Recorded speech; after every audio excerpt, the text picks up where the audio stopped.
4 দিনের মাথায় সে আমার গায়ে হাত তোলা শুরু করে। আমি আপনাদেরকে ছবিও দেখাতে পারবো। আমার সে ফোন টোন নিয়ে আমাকে মেরে সে সব কিছু রিমুভ করে দিয়েছে। এই কয়েকটা ছবি আমি অনেক কষ্ট করে আমার কাছে রেখেছি, আপনারা দেখেন। সাথে নিয়ে থাকতাম। সে আমাকে মেরে টর্চার করে আমার টাকা পয়সা খেয়ে ভাইয়া বিভিন্নভাবে আমাকে সে তার প্রতারণার ফাঁদে ফেলে। ভাইয়া আমি বিয়ের আগে কোনোভাবেই সেটা বুঝতে পারিনি। আমি আসলে বিয়ের 4 দিনের মাথা থেকেই অনেক টর্চার সহ্য করতেছি, যেগুলো আসলে আমি না পেরে মিডিয়া ফেস করতেছি। ভাইয়া আমার মিডিয়ার কোনো কিছুর প্রতি কোনো ইন্টারেস্ট নেই। আপনারা দেখেছেন যে আমি কোনো ভিডিওর মধ্যে ও যদি আমাকে ভিডিওতে নিয়ে আসতো আমি আসতাম। এছাড়া আমার নিজের কোনো পার্সোনাল ভাইয়া কোনো অ্যাকাউন্টও নাই। আমার কোনো সোশ্যাল মিডিয়ার ভিউ দরকার নেই, আমার কিছু দরকার নেই ভাইয়া। আমি জাস্ট ওর প্রিন্স মামুনের আসল পরিচয়টা আপনাদের সামনে তুলে ধরতে এসেছি। কারণ আমার পরে সে লায়লার সাথেও আমার আগে সেম কাহিনী করেছে, আমার পরে সে সেম আরেকটা মেয়ের সাথে সেম কাহিনী করবে। এই জন্য জাস্ট আমি তার রিয়েল পরিচয়টা তুলে ধরতে এসেছি। আমার কোনো কিছুই দরকার নেই। আমি ওর কাছে ধরেন কোনো ভিউ ব্যবসা আমার দরকার নেই, কোনো দেনমোহরের টাকা দরকার নেই, কোনো কিছুই আমার দরকার নেই। আমি জাস্ট ওর রিয়েল আচরণটা সবার সামনে ভাইয়া তুলে ধরতে চাই, যাতে আমার মতো নেক্সট যে সে টার্গেট করে মানুষকে প্রতারণার ফাঁদে ফেলে, সেরকম আরেকটা মেয়ে যাতে প্রতারণার ফাঁদে না পড়ে ভাইয়া। সো আমি খুব সাহস করে মিডিয়ার সামনে আসতে বাধ্য হয়েছি। আমাদের বিয়ে হয় ফেব্রুয়ারির 14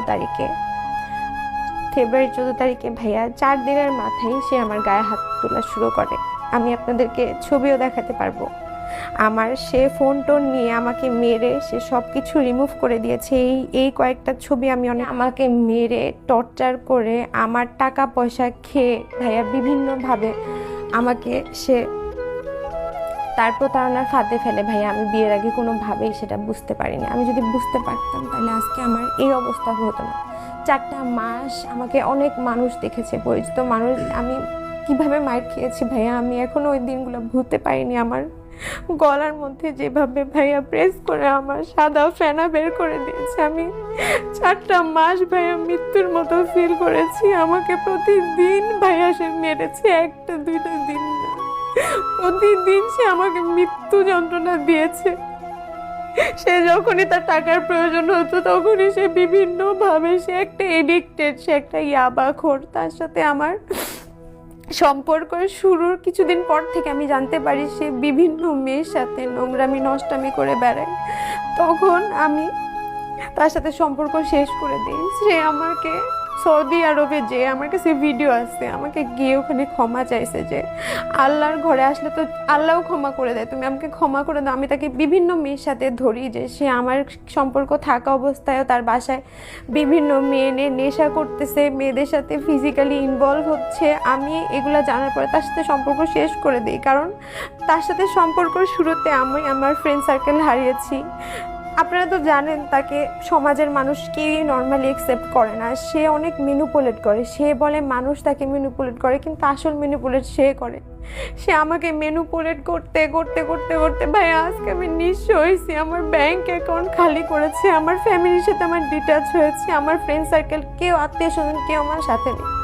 আমি না পেরে আপনাদের মিডিয়ার কাছে আসছি ভাই। আমার জানের কোনো সিকিউরিটি নেই, এখনও তার সাথে আমার ডিভোর্স হয়নি। সে প্রতিদিন আমার বাসার সামনে এসে ভাইয়া অনেক সিন ক্রিয়েট করে, আশেপাশে মানুষদেরকে আপনারা জিজ্ঞাসা করেন।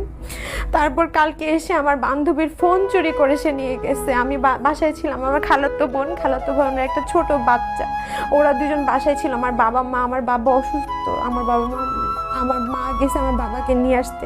তো ওইখানে সে এই সুযোগ পেয়ে আমাকে বাসায়, আমার কেউ ছিল না বাসায়, সে আমার বান্ধবী আমার বাসায় বেড়াতে আসছে। আমি ওকে নিয়ে একটু বাজারে গেছি, আমার বাবা মা বাসায় নেই। কারণ আমি তো সেফ ফিল করতেছি না ভাইয়া। আমি বাসায় আমার কাজিনকে নিয়ে আসছি, কারণ সে তো যে কোনো মুহূর্তে আমাকে মেরে ফেলতে পারে ভাইয়া। সে আমাকে অনেক লাইফ থ্রেট দিচ্ছে, অনেক বেশি লাইফ থ্রেট দিচ্ছে। আমার জানের কোনো সিকিউরিটি নেই।